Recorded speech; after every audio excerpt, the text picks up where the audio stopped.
Bonjour et bienvenue dans Forge Sacrée. Je suis Jean-Claude Tissier.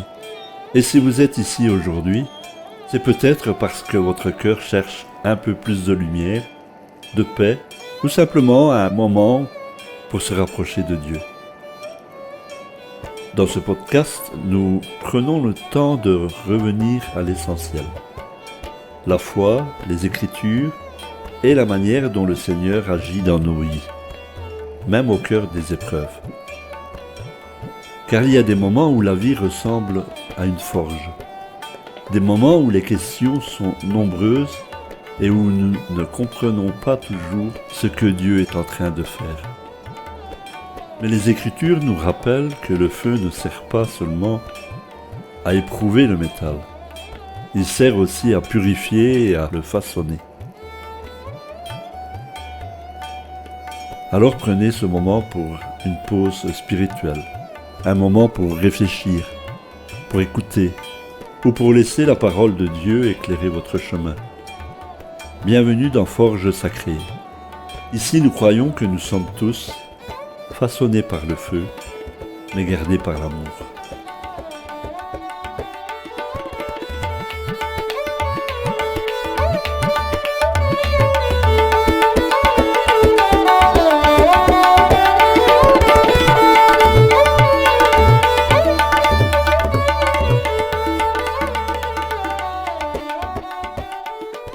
Aujourd'hui, j'aimerais commencer par quelques questions simples. Que faisons-nous lorsque la vie ne ressemble plus du tout à ce que nous avions imaginé?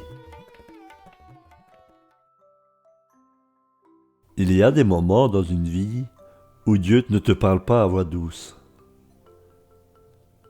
Il y a des moments où le ciel gronde. Le mont Sinaï, imaginez ça, des éclairs, de la fumée, une montagne entière qui tremble sous le poids d'une présence trop grande pour être contenue. Et au pied de cette montagne, un peuple. Un peuple qui vient de sortir de l'esclavage. Un peuple qui connaît encore le goût amer de l'humiliation. Un peuple qui pensait peut-être que la liberté, ça voulait dire enfin pouvoir souffler. Mais Dieu, lui, a une autre définition de la liberté. Et cette définition commence par « monte plus haut ». Un peu comme on entend partout dire « sors de ta zone de confort ». C'est bien de cela qu'on parle. Bienvenue dans ce nouvel épisode. Aujourd'hui, on va marcher avec Moïse. On va s'asseoir au pied du Sinaï et on va se poser une question très simple et très inconfortable.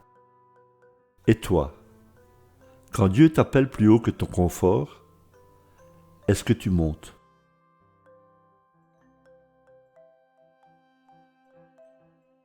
Dans Exode 19, on peut voir, avant même que Dieu parle, avant même les 10 commandements, avant le tonnerre et l'éclair, il y a une demande de préparation. Dans Exode 19:10, on voit ceci. Et l'Éternel dit à Moïse, « Va vers le peuple, sanctifie-les aujourd'hui et demain, qu'ils lavent leurs vêtements. » 2 jours. Ils ont eu 2 jours pour se préparer. Je trouve ça tellement humain, tellement réel, parce qu'on vit dans une époque où on veut tout maintenant, l'accès immédiat, la réponse instantanée. On veut que Dieu parle, mais on ne veut pas forcément se préparer à l'écouter. Et là, le Seigneur dit « Non, non, prépare-toi d'abord. » La sainteté, ça demande un espace intérieur qu'on choisit de faire. Dans notre église, on connaît ça. On se prépare avant le temple, on se prépare avant l'administration de la Sainte Seine, on se prépare avant les bénédictions patriarcales, et parfois cette préparation On la vit comme un obstacle, alors qu'elle est en fait une invitation. Une invitation à dire « Je ne viens pas de moi-même, je viens vers toi ».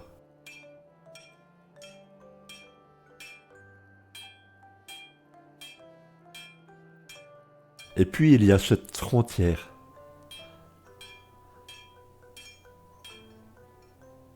Dans Exode 19:12, tu fixeras au peuple des limites tout alentour. La montagne, elle est là, elle est majestueuse, elle attire, mais elle n'est pas accessible à n'importe qui, n'importe comment, n'importe quand. Ça parle à notre époque, ça. On confond parfois proximité et intimité. On pense que parce qu'on peut parler de Dieu facilement, on est forcément proche de Dieu. Mais la vraie intimité divine, elle se mérite. Pas par les œuvres, attention, par la disposition du cœur.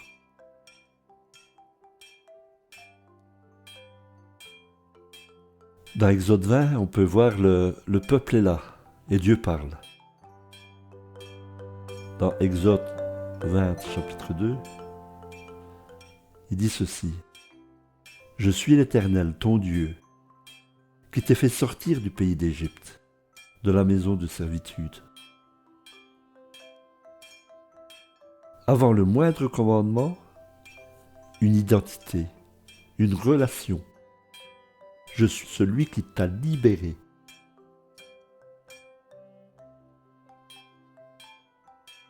C'est une chose que j'aime profondément dans notre théologie. Dieu ne commence pas par ce qu'il attend de nous, il commence par ce qu'il a fait pour nous. Le livre de Mormon, Doctrine et Alliance, c'est plein de ça. Cette logique de la grâce qui précède la loi. Et puis viennent les commandements. 10. 10 pierres posées dans l'éternité. Et la réaction du peuple? On voit dans Exode 20, 18, tout le peuple entendait le tonnerre et le son de la trompette. Il voyait les flammes de la montagne fumante. À ce spectacle, le peuple tremblait et se tenait à distance. Ils reculèrent.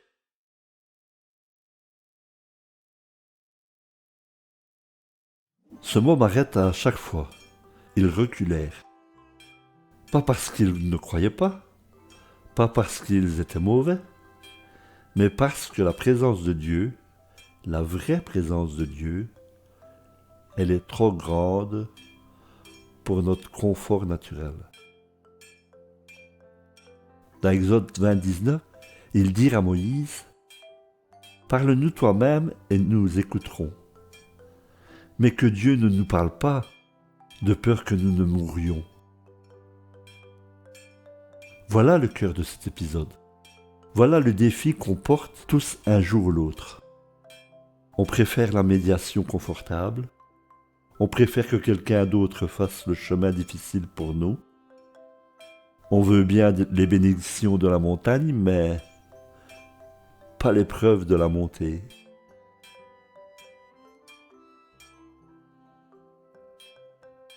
Dans Exode 24, et là, quelque chose de magnifique se produit. Moïse redescend. Il rapporte au peuple tout ce que le Seigneur a dit. Et la réponse du peuple, tous ensemble, est devenue l'une des phrases les plus belles et les plus lourdes de sens de la Torah. Nous ferons tout ce que l'Éternel a dit. Dans Exode 24, 3. Nous le ferons. Pas nous essayerons. Pas ça dépend. Pas si c'est raisonnable. Pas si ça ne coûte pas trop cher. Nous le ferons. Il y a dans ces 3 mots hébreux, nahasé, une totalité, un engagement complet du peuple. Et Moïse prend du sang, le sang de l'alliance, et il dit, « Voici le sang de l'alliance que l'Éternel a faite avec vous selon toutes ses paroles. » On peut le retrouver dans Exode 24:8. Dans nos traditions, on comprend ce langage. Les alliances sont au cœur de l'Évangile rétabli. Le baptême, l'administration de la Sainte Seine, les ordonnances du Temple. Chacune de ces ordonnances est un nahasé que l'on prononce. Et un « je ferai ce que tu m'as demandé ». Et Dieu, de l'autre côté de l'alliance, il dit « et moi je serai ton Dieu ».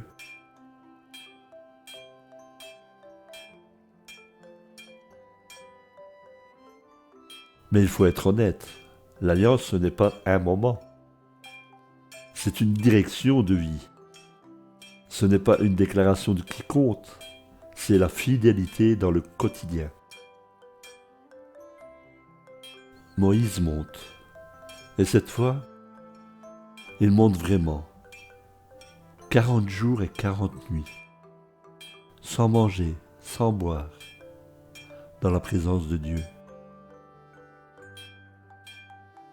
Dans Exode 31:3, Dieu lui donne la vision du tabernacle.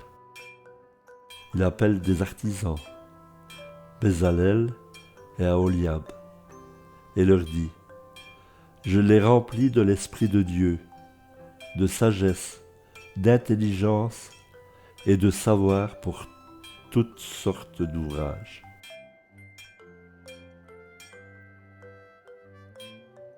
J'aime ce passage, parce qu'il nous dit quelque chose d'important.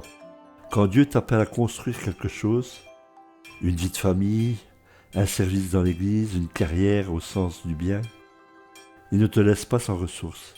Il t'équipe, il met en toi ce qu'il faut. Dans Exode 31:6, j'ai mis de l'intelligence dans l'esprit de tous ceux qui sont habiles. Dieu ne t'appelle pas à ce pourquoi il ne t'a pas préparé. Mais voilà ce qui arrive pendant ces 40 jours là-haut.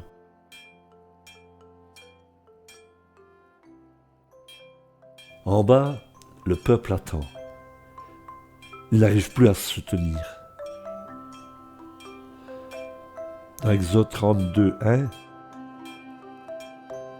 le peuple voyant que Moïse tardait à descendre de la montagne, se rassembla autour de Aaron et lui dit « Allons, fais-nous un Dieu qui marche devant nous. » C'est vertigineux. 40 jours, c'est tout ce qu'il faut. 40 jours sans voir la présence tangible de leur chef. Et les voilà fondre les boucles d'or pour faire un veau. Le même peuple qui avait dit « Nous le ferons ». Ne soyons pas trop durs avec eux, parce que si l'on est honnête, on fait pareil. On fait pareil quand la réponse à notre prière tarde. On fait pareil quand le chemin de la sainteté nous semble trop long. On fait pareil quand on commence à construire nos propres dieux. Le confort, la sécurité, la reconnaissance, le contrôle. Le veau d'or, ce n'est pas une histoire d'idolâtrie antique. C'est une histoire de maintenant. C'est l'histoire de tout ce que l'on met à la place de Dieu quand Dieu ne répond pas à notre rythme.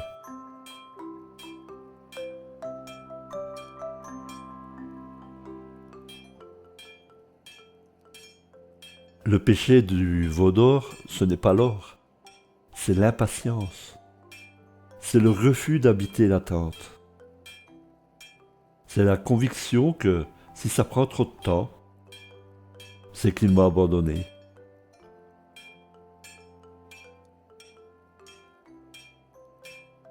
Dieu voit, et il est furieux. Il dit à Moïse dans 32:10, « Maintenant laisse-moi. Ma colère va s'enflammer contre eux, et je les consumerai. Mais je ferai de toi une grande nation. » Et là, Moïse fait quelque chose d'extraordinaire.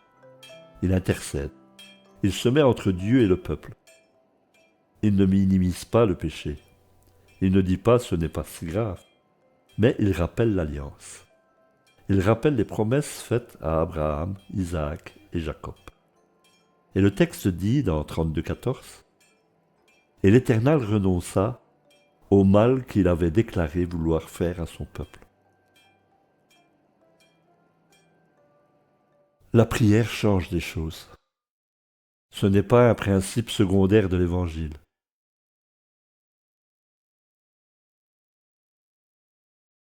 C'en est un principe central. L'intercession est au cœur de ce que fait Jésus-Christ pour nous. Le livre de Mormon nous dit qu'il plaide notre cause devant le Père. Et Moïse ici nous en donne une image préfigurative sublime.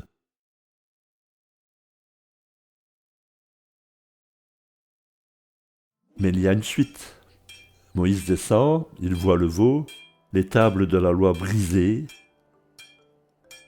et il y a des conséquences.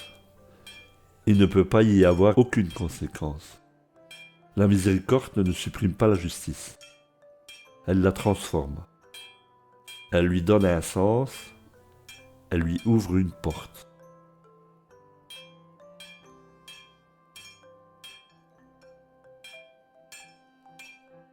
Dans Exode 33:9, « Et lorsque Moïse était entré dans la tente, la colonne de nuée descendait et s'arrêtait à l'entrée de la tente. Et l'Éternel parlait avec Moïse. » Et puis cette phrase, Exode 33:11. « L'Éternel parlait à Moïse face à face, comme un homme parle à son ami. » Vous vous rendez compte, face à face, comme un ami? Ce n'est pas la religion de la distance. Ce n'est pas la relation du serviteur terrorisé devant le maître imprévisible. C'est l'amitié. C'est la confiance. C'est ce que le Seigneur nous offre. Ce qu'il nous a toujours offert. Quand nous acceptons de monter plus haut. Et Moïse dit quelque chose de magnifique. « Montre-moi ta gloire » dans Exode 33:18. Après tout ce qui s'est passé, le veau, la rupture, les tables brisées, Moïse ne repart pas en arrière. Il demande plus, il veut davantage de Dieu. C'est ça, l'appel plus haut que le confort. Non pas fuir la crise, mais la traverser et en ressortir avec une plus grande soif de Dieu. L'Éternel dit à Moïse, « Taille 2 tables de pierre comme les premières et j'écrirai les paroles qui étaient sur les premières tables que tu as brisées. » Ça, on peut le voir dans Exode 34:1. Donc en fait, il dit « Recommence, retaille, remonte. » Il y a une grâce dans ce recommencement. Les premières tables étaient l'œuvre de Dieu seul. Les nouvelles, Moïse doit les tailler lui-même. Il y a quelque chose de symbolique là-dedans. La restauration après l'échec demande notre participation active. Dieu ne fait pas à notre place ce que nous sommes capables de faire avec lui. Moïse remonte la montagne, 40 jours encore, et Dieu proclame son nom devant lui. Dans Exode 34:6, « Et l'Éternel passa devant lui et s'écria, « L'Éternel, l'Éternel, Dieu miséricordieux, et compatissant, lent à la colère, riche en bonté et en fidélité. » Dieu se révèle par son caractère, par sa nature, et la première chose qu'il dit de lui-même, c'est la miséricorde. Moïse descendit du mont Sinaï, les 2 tables de témoignage à la main. Il ne savait pas que la peau de son visage rayonnait parce qu'il avait parlé avec l'Éternel. Ça, on peut le voir dans Exode 34, 29. Il ne le savait même pas. Il ne le savait pas lui-même. Mais ceux qui l'entouraient le voyaient. La présence de Dieu laisse une trace lumineuse.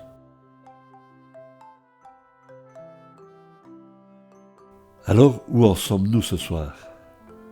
Dieu appelle, il appelle toujours.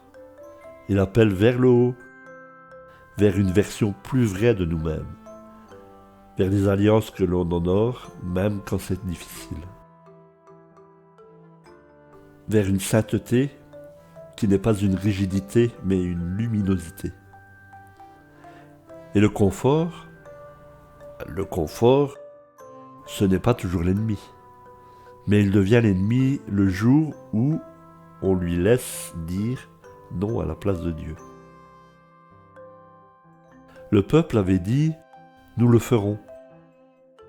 Et puis ils ont fait un veau d'or. Et Dieu a quand même renouvelé l'alliance. Et Moïse a quand même brillé. Parce que l'évangile, ce n'est pas l'histoire des gens parfaits. C'est l'histoire des gens qui reviennent, qui retaillent les tables, qui remontent la montagne. Dans Doctrine et Alliance 68.4, il est dit « Et tout ce qu'ils diront sous l'inspiration du Saint-Esprit sera écriture, sera la volonté du Seigneur, sera l'avis du Seigneur, sera la parole du Seigneur, sera la voix du Seigneur et le pouvoir de Dieu pour le salut. » Il parle encore, la montagne est encore là, et la question qu'il nous pose à chacun d'entre nous aujourd'hui, est-ce que tu vas monter ?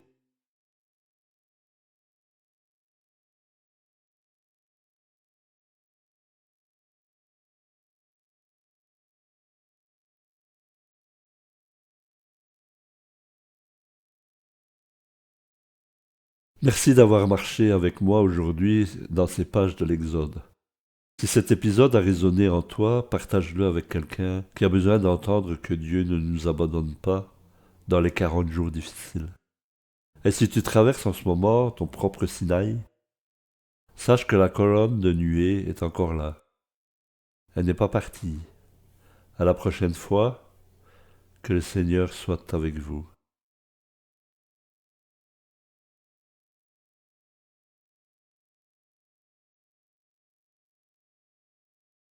Merci d'avoir passé ce moment avec moi dans Forge Sacrée. Si cette histoire a touché votre cœur, je vous invite à prendre quelques instants de silence et à réfléchir à la manière dont Dieu agit peut-être déjà dans votre vie. Parfois, ce que nous appelons une épreuve est en réalité un travail invisible du Seigneur dans notre âme. Si ce message vous a aidé, vous pouvez soutenir ce projet simplement en partageant cet épisode ou en l'envoyant à quelqu'un qui traverse une période difficile. Et si vous souhaitez continuer ce chemin spirituel avec nous, vous pouvez suivre Forge Sacrée dans les prochains épisodes. En attendant, souvenez-vous de ceci. Même lorsque la vie ressemble à une forge, Dieu est encore à l'œuvre. Parce que nous sommes tous façonnés par le feu, mais gardés par l'amour. À très bientôt dans Forge Sacrée.